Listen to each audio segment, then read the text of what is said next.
여러분 반갑습니다. 고신대 신학과와 구약학을 가르치는 최영갑 교수입니다. 이 시간에는 하나님과 동행하는 청소년에 관하여서 한번 여러분들과 나누어 보고자 합니다. 특별히 구약 성경에 나오는 다니엘의 신앙과 삶의 모습을 통하여서 우리 청소년들이 하나님과 동행하는 이 삶이 얼마나 아름답고 축복된 것인지 잠시 나누어 보고자 합니다. 여러분, 구약 성경 속에 많은 인물들이 나오지만 다니엘은 정말 어린 나이에 큰 고난과 아픔을 당하지만 그러나 그 누구보다도 아름답고 승리하는 축복된 삶을 살아가게 됩니다. 다니엘이 살았던 시기는 구약 성경의 여호야김 제3년 또는 4년인데 주전 605년도 어간에 그렇게 살았습니다. 주전 605년 이 어간은 언제냐면 고대 근동 이스라엘과 바벨론, 아시리아 이 지역에 갈그미스 전투가 있었던 그 해입니다. 이 갈그미스 전투는 어떤 전투냐면 바벨론이 갈그미스라는 지역에서 아시리아와 애굽을 이기고 대제국을 건설하며 고대 근동을 다스리기 시작한 그 해입니다. 자, 그렇게 이제 바벨론이 아시리아와 애굽을 패배시키고 그러면서 이 유다 땅을 침략하여서 많은 시민들을 포로로 잡아가게 되는데 그때에 다니엘도 포로로 잡혀서 바벨론에 이제 끌려가게 되었습니다. 유다의 왕족이었던 다니엘은 이 바벨론의 포로로 끌려가게 되면서 엄청난 고난을 겪게 되었죠. 여러분 지도를 잠깐 보겠는데 저기 저 위쪽에 갈그미스가 있죠. 갈그미스가 있고 그리고 여기 바벨론이 밑에 있습니다. 이 바벨론의 느부갓네살 왕과 많은 왕들이 있었는데 이 바벨론이 이 주위 고대 근동 지역을 장악하게 되고 예루살렘을 정복하면서 이 많은 유다의 지도층 인사들과 다니엘을 포로로 잡아가게 된 사건, 그 해가 이 다니엘이 살았던 시대이고 주전 605년의 상황이었습니다. 자, 이때 포로로 잡혀가는 그러한 유대 백성들의 모습입니다. 자, 여러분 한번 볼까요? 포로 가운데 있었던 다니엘입니다. 그는 아무런 힘이 없었습니다. 아무런 인맥도 없고 돈도 없고 부모도 없고 집도 없고 희망도 없고 미래가 없는 그러한 삶을 살아가는 것 같습니다. 여러분 혹시 여러분 중에서도 이런 분들이 학우들이 있나요? 나는 아무런 힘이 없고 인맥도 없고 돈도 없고 부모도 없고 집도 없고 희망도 없고 미래가 없다. 그런데 놀라운 사실은 이러한 어떤 모든 악조건 속에서 다니엘은 그 누구보다도 복된 생애를 살아가게 됩니다. 아무것도 가진 것이 없고 희망과 미래가 없었던 포로 상황 속에서 다니엘은 그 누구보다도 승리하고 영향력 있는 훌륭한 생애를 살아가게 되었습니다. 그러면 중요한 것은 과연 다니엘은 어떻게 그렇게 아무것도 가진 것이 없고 희망과 미래가 없는 그러한 삶이었지만 승리하는 삶, 영향력 있는 훌륭한 생애를 살아가게 되었을까? 그 원인을 우리가 살피고 우리도 그렇게 살아가기를 바랍니다. 먼저 다니엘은 뜻을 정하여 하나님을 믿고 섬겼습니다. 먼저 뜻을 정하여서 하나님을 믿고 섬겼다라는 것입니다. 다니엘 1장 8절을 보면 다니엘은 뜻을 정하여 왕의 음식과 그가 마시는 포도주로 자기를 더럽히지 아니하리라 하고 자기를 더럽히지 아니하도록 환관장에게 구하니. 하나님을 믿지만 특별히 그런 어려움과 시련 속에서 뜻을 정하여서 하나님을 잘 믿기로 마음을 확정하였습니다. 그리고 그 당시에 포로들이 먹어야 했던 그 바벨론 신에게 제사를 드렸던 그 부정한 음식들을 많은 유다인들도 먹었을 때에 다니엘은 뜻을 정하여 그 제사 드린 음식을 먹지 아니하고 하나님 앞에 자신을 더럽히지 아니하리라라고 마음을 정하여서 그렇게 하나님을 섬기고 믿었습니다. 특별히 이 바벨론 포로 가운데 있을 적에 많은 유대의 젊은이들과 백성들은 고민하게 되었습니다. 바벨론의 신 마르둑이 참신인가?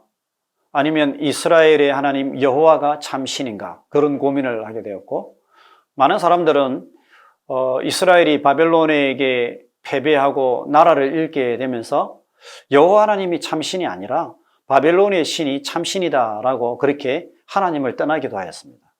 그때의 다니엘은 그렇게 바벨론의 신을 따르고 그 신에게 제사드린 음식을 먹는 것이 아니라 뜻을 정하여 하나님을 믿고 따르기로 그렇게 생애를 결정하는데, 그는 이렇게 얘기합니다. 바벨론의 신 마르둑이 아니라 이스라엘의 신 여호와 하나님이 참 신이시다. 우리가 포로 생활에 놓이게 된 것은 우상을 섬기며 하나님께 범죄하기 때문이다. 우리가 잘 사는 길은 참 신이신 여호와 하나님을 올바로 믿고 그분의 말씀을 따라 순종하고 하나님을 잘 섬기는 것이다. 올바로 섬기는 것이다. 라고 그렇게 결단합니다. 그러면서 그는 정말 아무런 힘이 없고 아무런 능력이 없는 그러한 상황이었지만 그 바벨론 포로 생활 속에서 하나님 한 분을 바라보면서 하나님의 도우심을 의지하면서 뜻을 정하여 하나님을 섬기고 자신을 더럽히지 않고 거룩한 백성의 삶을 살아가도록 그렇게 노력하였습니다. 거룩하고 성결한 삶을 실천한 다니엘이었습니다. 자, 두 번째로 다니엘은 어떠한 생애를 살아갔는가? 그것은 다름이 아니라 다니엘은 좋은 인간관계를 형성하였습니다. 여러분 보시면 아시겠지만 다니엘은 환관장에게 자신을 더럽히지 아니하도록, 또 바벨론 신에게 제사드린 음식을 먹지 아니하도록 은혜와 긍휼을 구하고 또 그것을 얻게 되었습니다. 그렇게 이 환관장과 좋은 관계를 가지고 또 유대 관계를 가지게 될 적에 그는 승리하는 그러한 삶을 살게 되었습니다. 또한 다니엘에게는 세 친구가 있었습니다. 다니엘의 세 친구가 그를 돕고 서로 협력하였습니다. 성경 속의 많은 인물들은 좋은 인간관계를 가졌다라는 것을 보여줍니다. 우리가 다니엘뿐만 아니라 예레미야는 바룩이라는 친구가 있었고, 룻에게는 보아스가 있었고, 예수님에게는 12 제자들이 있었고, 바울에게는 실라가 있었습니다. 이와 같이 좋은 인간관계를 통하여서 그들은 더욱더 윤택하고 또 능력 있는 그러한 생애를 살아갈 수가 있게 되었습니다. 우리는 하나님을 믿고 신앙생활을 하지만 세상과 담을 쌓고 사는 사람들이 아니라 세상과 소통하고 빛의 삶을 살아가는 자임을 기억해야 합니다. 때로 많은 크리스찬들이 하나님을 믿는다라고 하면서 세상과는 단절되고 자기 혼자만의 그러한 삶을 소통하지 않는 그러한 삶을 살아가는 것을 보게 됩니다. 그러나 그것은 어떻게 보면 때로는 그러한 모습이 우리에게 필요하기도 하지만 일반적으로 우리 크리스찬들은 세상의 빛으로 살아가야 한다는 것을 기억해야 됩니다. 그러기 위해서는 세상과 소통하고 또 세상 속에서 좋은 친구들 또 좋은 사람들과의 좋은 유대관계를 가지는 것이 우리에게는 필요하다라는 것을 다니엘의 생애는 보여주고 있습니다. 자, 세 번째로 다니엘은 열심히 공부하여 전문가가 되었습니다. 다니엘은 굉장히 열심히 공부한 인물입니다. 하나님이 이 네 소년에게 학문을 주시고 모든 서적을 깨닫게 하시고 지혜를 주셨으니 다니엘은 또 모든 환상과 꿈을 깨달아 알더라라고 성경은 기록합니다. 다니엘이 학문을 깨우쳤다라고 이야기합니다. 서적들을 깨닫게 되었다라고 합니다. 물론 하나님께서 다니엘에게 주신 것이긴 하지만 또한 다니엘에게 그러한 학문을 하고 공부하는 그러한 삶을 향하여서 열정이 있고 또 그것을 열심히 노력하는 그러한 삶의 모습이 있었다라는 것을 우리는 기억해야 하겠습니다. 하기 싫은데 힘든 것인데 꾹 참고 하면 좋은 것 세 가지가 있습니다. 여러분 그게 무엇인지 아십니까? 이것은 상당히 주관적인 것이기도 하지만은 제가 삶을 살아가면서 하기 싫은데 꾹 참고 하게 되면 좋은 것 세 가지가 있습니다. 그게 뭐냐면 첫 번째로는 운동이고 두 번째로는 공부이고 세 번째는 기도입니다. 이 세 가지는 때로는 하기 싫습니다. 조금 피해가고 싶기도 합니다. 그러나 이 세 가지를 꾹 참고 하게 되면 우리 삶의 큰 윤택함과 유익함을 누리게 되는 것을 많은 사람들이 우리에게 보여주고 있습니다. 유대인들은 대학교 졸업할 때까지 100권의 책을 읽는다라고 그렇게 이야기합니다. 이러한 전통은 단순히 현대에 있는 유대인들뿐만 아니라 전통적으로 내려오는 그러한 유대인들의 공부하는 모습이고, 다니엘 또한 이러한 공부하는 전통을 굉장히 익숙하게 실천하였던 그런 인물이었습니다. 그렇기 때문에 어려서부터 책을 읽고 그 책의 내용을 깨닫고 또 파헤쳐서 이러한 어떤 세상의 학문을 익히고 새롭게 발전하는 그러한 삶을 살아갈 수가 있었습니다. 여러분 혹시 책을 만화책이 아니라 어떤 전문 서적들을 100권 읽어보신 적이 있으십니까? 어떤 전문 서적을 100권 읽게 되면 그 사람은 박사가 될 수가 있습니다.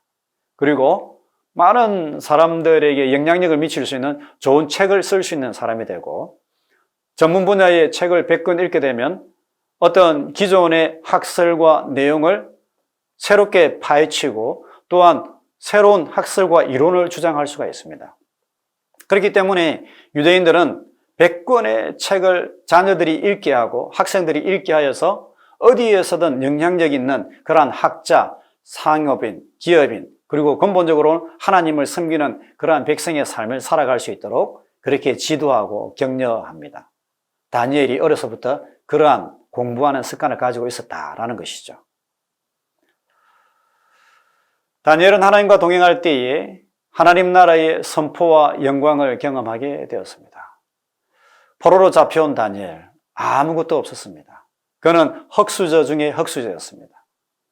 아무런 힘도 없고 능력도 없고 인맥도 없었습니다. 그러나 그가 하나님 한 분만 바라보고 하나님 앞에서 거룩하고 정결한 삶을 살아가고 또한 하나님의 뜻을 이루기 위해서 열심히 공부하며 그렇게 삶을 살아가게 될 적에 그는 하나님의 영광을 경험하게 됩니다. 다니엘이 하나님의 지혜와 능력으로 느부갓네살의 꿈과 그 해석을 말하자 이방 나라의 절대 주권자가 다니엘에게 경의를 표합니다. 이에 느부갓네살 왕이 엎드려 다니엘에게 절하고 명하여 예물과 향품을 그에게 주게 하니라. 이 유대 소년에게 이 이방 나라의 왕이 경배하고 엎드려 경배하고 예물과 향품을 주게 된 것이죠. 다니엘은 고레스 왕 원년까지 살아있게 됩니다. 이 고레스 왕 원년은 어떤 해이냐면 이스라엘 백성들이 주전 605년에 포로로 잡혀가게 되고 거기에서 이 바벨론 땅에서 70년간 포로 생활을 하고 있다가 고레스 왕 원년 주전 537년에 해방을 경험하게 됩니다. 이 고레스 왕 원년까지 다니엘이 살았다라고 성경은 굳이 기록하고 있습니다. 그 이유가 무엇일까요? 다니엘이 이 고레스 왕 원년까지 살아서 유대인들이 해방을 경험할 수 있도록 하는 데에 큰 영향을 미쳤다라는 것을 이야기하고 있는 것이죠. 다니엘은 바벨론 모든 지혜자들의 어른이 되었습니다. 그리고 이스라엘 백성의 해방에 직접적으로 간접적으로 영향을 미치는 그러한 인물이 되었습니다. 여러분, 우리 하나님의 백성들은 세상 속에 짓밟히며 살아가는 것이 아니라 하나님의 지혜와 능력으로 영향력 있는 삶을 살아가는 것, 그러한 삶이 우리의 운명이고 우리의 부르심이다라고 성경은 계속적으로 우리에게 이야기하고 있고 또한 그러한 삶을 살아갈 것을 격려하고 있습니다. 저는 우리 하나님을 믿는 우리 학우들이 또 우리 학생들이 다니엘처럼 하나님과 동행하며 하나님의 은혜와 능력과 지혜를 누리며 정말 이 생애 가운데에 하나님의 축복을 누리는 그러한 복된 크리스찬이 되시기를 진심으로 바라고 또한 그렇게 축복합니다. 감사합니다.